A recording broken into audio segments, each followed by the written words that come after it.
நான் இன்னைக்கு ரேஷன் துவரம் பருப்புல பருப்பு பொடி பண்ணியிருக்கேன். இதை தீர தீர செஞ்சு வச்சிட்டோம் அப்படின்னா பிடிக்காத குழம்பு இருக்கிற அன்னைக்கு, இல்ல குழம்பு வைக்காத அன்னைக்கு சுடு சாதத்தோட நெய் ஊத்தி பருப்பு பொடி போட்டுக்கலாம். இட்லி பொடியா யூஸ் பண்ணிக்கலாம். தோசைக்கு மேல தூவியும் யூஸ் பண்ணிக்கலாம்.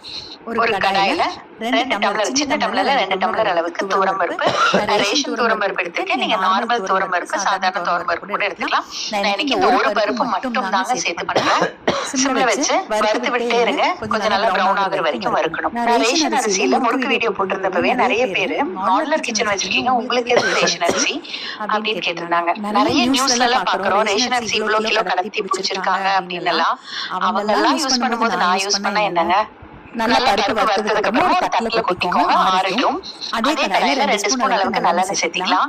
நல்லா ஒரு 15ல இருந்து 20 பல் பூண்டு, சின்ன சின்ன பல் பூண்டுன்றதுனால நல்லா இடிச்சு நான் இந்த எண்ணெயோட சேர்த்திக்க போறேன். இதே பெரிய பல் பூண்டா இருந்தா அளவு கம்மி பண்ணிக்கோங்க. எண்ணெயில சேர்த்துட்டு நல்லா